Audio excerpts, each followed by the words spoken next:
It's technically a Tzfardea Sicha, but half of it is about Dam, which we already dedicated 2 weeks to. Now, as you know, the way these Sichos work is we read only the underline. So we begin on page 121. This is from Likutei Sichos Chelik Aleph, the very beginning of the Likutei Sichos, which has a different kind of a style than the later Sichos. They're much more direct and to the heart, as opposed to being scholarly. So we're starting in the bottom of page 121. We're reading from inside. And here the Rebbe discusses Dam and juxtaposes it on Tzfardea and then explains the difference between the two. It's quite interesting. The Erste Make was at Gebrochen Golos Mesaim, the first plague that broke the slavery, the exile in Egypt. And we all know that there are 3 things that have to happen when you bring a Makkah. Number 1, you have to get the Jews out of Egypt. Number 2, you have to educate Egypt. And number 3, that the Jewish people have to also be educated in the process, is Geven Dam, was blood. The Wasser and for Nilos, signing Gevarim blood, the waters of the river Nile became blood. So the Rebbe explains what the meaning of this is. The Tever from Wasser is Kaltonas, the nature of water that is cold and moist. Now, if you know anything about temperature, you know that this is not true. Right? Water actually is a source of warmth. Mm-hmm. But al pi teira, it's karvelach. There's a Ramah which is very, very interesting that speaks about hot water versus hot food. It's a different controversy. But al pi teira mayim is karvelach. Water represents what is cold and what is moist. Says the Rebbe, Biklau is kaltkeit a heipach von gedush. Coldness is considered the opposite of holiness. Weil kedusha is chayes, holiness is vitality, lebedigkeit. Second column, 121.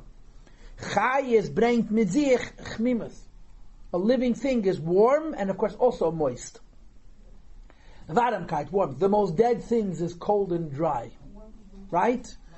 Hot and dry is too alive to live. Hot and moist works, but water is considered cold and moist. Aber Kaltkeit is the Heipach von Warmkeit und Kedusha dike Lebedigkeit.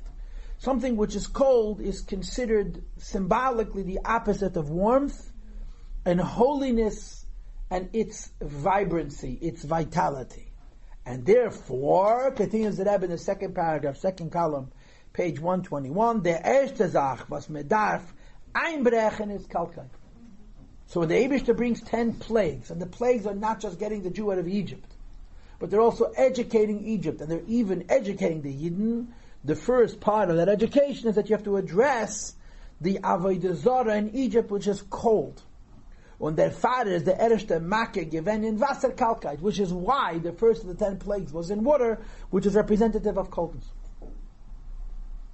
In welche Mayim is the Makkah given? Specifically, which waters of Egypt were infected or inflicted with the plague? In the Wasserin von Teich Nilus, the water of the river Nile. And of course you all know why, because the river Nile was the idol of the Egyptians. The Egyptians worshipped it, and they worshipped it for very practical reasons, because they all knew that their life and sustenance and plenty, their bounty, their abundance depended upon it. Says the Rebbe, in Kaltkeit and dort zwei Efanim. There's 2 aspects to coldness. A Kaltkeit to the Inyanim from Welt, was das kommt mit der Kedusha, a coldness to material things, which comes from holiness. When a Kaltkeit to Inyanim Kedusha, and a coldness to matters of holiness, was das says that onay from ala Klippa's canal, which is the beginning of all Klippa. The beginning of Klippa is coldness, but there's a Hayom Yom, which is wonderful. You know the Hayom Yom? It's a 2-liner. Zwischen Kaltkeit und Kfira is a din mechitz. Between coldness and heresy, there's a very, very thin wall. In Hebrew, the word for heresy and the word for ice is the same. Right? Kfoir is ice. Kfira is heresy. There's a famous story from the Baal Shem Tov. The Baal Shem Tov was traveling in the wintertime, and they came across a frozen lake, and the Catholics had carved out of the frozen lake a cross, and they were baptizing a baby. So the Baal Shem Tov said, what's the lesson? That there's nothing more representative of life than water. But when water freezes, you can make from it an idol. Coldness. Says the Rebbe, das Wasser von Teich Nilus, the water of the river the Nile, is given from the Darga base, was in the second category, which is to make a coldness to matters of Kedusha. Turn to page 122. Undi mei Nilus, and these waters of the river the Nile, das heißt, the Kaltkeit zu Kedusha, the coldness to matters of holiness, das is given the Avodah Zarah of Messiah. It was the basis of the idol worship of the Egyptians. To put it in a context, the Rebbe always said, the Rebbe said many times, that in Israel, there are no big lakes, there are no big rivers. Israel has a huge, huge water problem. So limtar hashamayim tishtamoyim. You depend on the rainwater. You depend on the mountains and then snow melt. You have to look up. Egypt had no problems with water. Why? Because you had to look down. The river Nile provided them with an endless supply of so much of their nutrients and their minerals, and even the mud that they made the mud bricks out of came in the annual floods. So in Israel, if you want parnasa, you have to look up. In Egypt, if you want parnasa, you have to look down. So the physical land lent itself to looking up to the Eibishter versus forgetting about the Eibishter. So the Nilus represented a coldness to matters of Kedusha. Thus is given the Avodah Zarah from Mitzrayim. It was the idol in Egypt. Was von dem haben sich genommen alle schlecht. It was the source of all things evil. Therefore, consequently, b'shas men hat ongeheim brechen dem geoin. Stolz. When the Eibishter begins to break the power, the stubbornness, the pride von Mitzrayim of Egypt, hat man die erste Sach gebrochen. The first thing to be broken was the Me'ayir, the waters of the river. In Yanakidas, the matters of coldness. Was is geworden von the Wasserin? What did you do with the river, the cold waters of the river, the Nile? Says, ein geworden Dam, blood. They became blood. Says the Rebbe, Dam is chayis, blood is life. Blood is lebedekeit. You know that there's a lot of people who are bending over backwards and twist themselves into pretzels to explain the 10 makkahs scientifically. No, it's true. It's true. And there's been research done. There was a famous eruption in a place called Santorini, which is a Mediterranean island, which is known to have disappeared off the face of the earth from an unbelievable volcano about 1500 before the Common Era. And there's a whole scientific explanation for each of the 10 makkahs, beginning with blood associated with that event and ending with makkahs b'chedes, having to do with noxious gases, agansim. There's a Jewish guy, he's not religious, a Jewish guy made a whole documentary, and there have been more recent efforts also made to, the reason the scientists don't want to accept this version of the history is because they claim that the event of the 10 makkahs happened much more recently, rather than 1500 years before the Common Era, which is 3500 years ago. I'm not here to defend this position, to the contrary. One of the aspects of that is that when the water turned to blood, it wasn't actually blood, it was rust. It was some kind of a runoff of a metal. Here, the Rebbe is describing it as blood dafke. Why? Because the cold became warm. The lifeless became life-filled. In other words, the transformation of water to blood means changing the coldness of Egypt into warmth. So it can't just be the color blood or the symbol of blood or that the fish died. It had to be actual something which conducts heat better. Because that's the concept of blood. And that's what the Rebbe is trying to explain to us. That the transforming of the water into blood is making coldness, which represents a coldness, to Kedusha into something warm for Kedusha. You understand? You understand what I'm saying, right? If I remember I saw the documentary years ago, but there have been recently more efforts. Manas Friedman was involved with a very serious effort at trying to explain the Exodus event historically. I don't know if you know that the historians make fun of it. They push it, laugh at it. And their famous line is, there's no evidence for it. And of course, in their little mind, if there's no evidence for it, that's evidence that it didn't happen. Because they're God, they know everything, you understand? And there's a serious effort made by a scientist, by someone who made this his career, looking for evidence of the biblical event of Exodus. And nobody denies his proofs. No one denies his proofs. Everyone simply says that based on their timeline, it's 300 years too early. which is so subjective. Because what do we know about the ancient timeline? We know what they want us to know. So there's a lot of evidence. There's a lot of things today that exist out there. I forgot the name of this film. It was made the last few years. Manus Friedman is, what's it called? Lost Key? No. The Lost Key, not the gal. No. The Secret? No, not The Secret. I'm not going to be quiet, but I saw it. But anyway, there's a lot of evidence. And one of the ways they explain the 10 makkahs, they use all kinds of science. Of course, the point is they don't want to believe in the supernatural. Now, girls, we just finished with Dam and we're moving on to Tzfardea, okay? We're moving on to frogs. In the vier sugim, von demem tzemei chayim adaber, in the 4 classes of mineral, plant, animal, and human being, is was der sug hat in sich wenige chayes, the less life something has, als weiter is von kedusha, the farther he is from holiness, varam kedusha is chayes kanal, holiness is life. In other words, of all the 4 classes, where is the least amount of holiness? In water, in daimim, in a mineral. Right? Says the Rebbe, mayim und dam, seinen deknidas v'chamimus, water and the water turning into blood is how coldness is transformed to warmth, vidas is in daimim, in the level of the inanimate kingdom, in the level of a mineral. In something which you don't see obvious life. Darizal writes, everything is alive. If it didn't alive, it wouldn't exist. It's just we're not able to identify the life within it. Aber eichin ba'alei chayim is dodayin akridas. So after dam comes tzfardea, right? Tzfardea is a frog.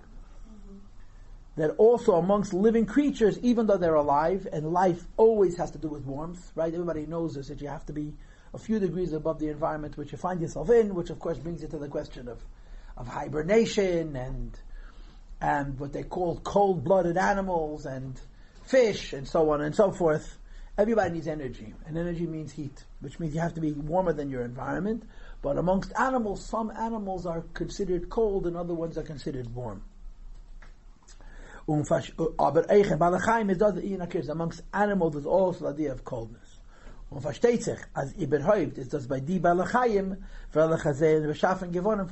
This is true primarily amongst those creatures that were actually created from water. Okay, now let me give you this very, very briefly. According to Torah, all land animals were created from the earth. All aquatic animals were created from the water. And birds were created from a combination. It says in Rishonah, the reason birds have reptilian feet is not because they're leftover dinosaurs, but they're made from a combination of land animals and aquatic animals. So Tzfardim, frogs, were created from water. From the Eser Makes is just Tzfardim. Of the 10 plagues, this goes on frogs, Visharat Tzfardim, of course, frogs come from water.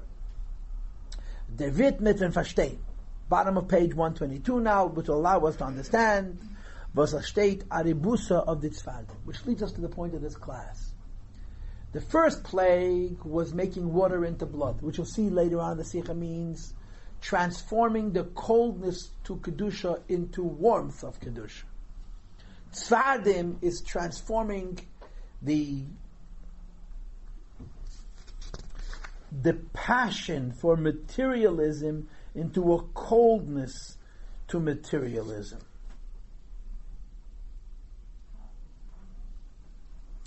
Okay? Damit wird man euch verstehen. This will allow us to understand was steht da Rabusa die Tzfardim. Something is very extraordinary said about the Tzfardim. As dafke sei seine gegangen mit Hanerechen die Eved. It says in Pasuk that the frogs actually jumped into the ovens and were baked. Right, which made the food that they were sitting inside not so delicious. The Chazal led their food up there, Mesiras Nefesh. Chazal teach that there was an incredible act of self-sacrifice. Since God told them, gain and God's earth has to go all over Egypt, it's not as a gang and afil and avens, they went even into an oven, which is of course against their very deepest and most basic nature, because they're supposed to be associated with coldness, and here they went into the ovens. This is an illustration of the most extreme case of Mesiras Nefesh, from one extreme to the next. Frogs, which are representative of water, which is coldness. Von deswegen seine sie gegangen in brennende Ovens Eish, they went into burning ovens, which is Hepech mikotza la kotza, from one extreme to the next. Und das says der Inyan. And this is the explanation of why.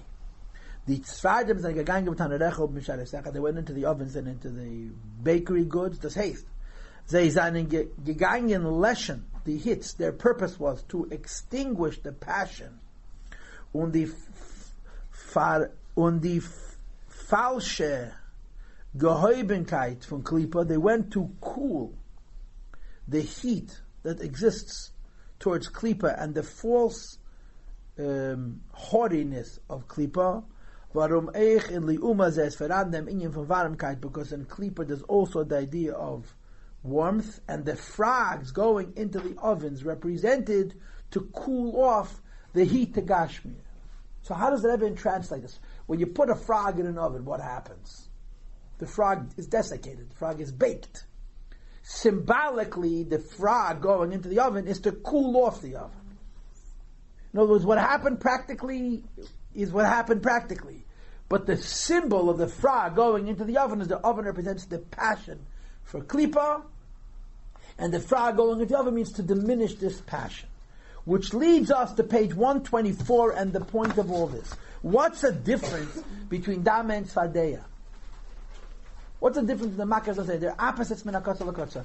Dam means the coldness to Kedusha that is warmed up by the blood. You listening? Tzfardea means the passion to Klippa, which is cooled by the frog. That's how the Rebbe explains it. Der erste Sach, was man darf tun, if potter werden from Mitzrayim, the first thing one needs to rid oneself of the Egyptian exile is dam, his blood. Anheben kochen sich und leben den Jahren für Kedusha. Water represents the coldness to Kedusha. The transforming of water into blood means transforming the coldness into heat. Punkt wie man darf peilen bei sich, just like a person has to change the coldness to Kedusha, the Warmkeit in Kedusha Dam, a warmth to holiness, azay darf man euch peilen bei sich, die Kaltkeit von Yoni ha'elam Tzfardea. Afterwards, you have to remove the passion that you have to worldly things and cool them off, which is represented by the frog, was da seinen euch die zweit nues, von Stormerat Tzfardea and asay tev dam. The first thing is to warm up the coldness to Kedusha. The second is to cool off the passion to worldliness. Now, girls, what is normally the order? You go away from bad and then you go to good, or you go to good and then you go away from bad? You go away from bad. First you go away from bad and then you go to good. Here's the other way around. Yeah. First you go to good. The coldness to Kedusha is made warm. And second, the passions of the world are made cool. So the Rebbe's understanding of the Tzfardea jumps into the oven to cool the oven off. Says the Rebbe, Milmaila, this is the punchline. Milmaila mata the say that. From a worldly perspective, first you go away from bad, then you go to good. But from heaven to earth, you go first to good and then away from bad. Frier vaseitei, first you do good, and then you go away from evil. The plagues came from heaven, so the first plague was dam, which is to warm up the coldness to Kedusha, and only afterwards the second plague is Tzfardea, to cool off the passions to worldliness. Okay.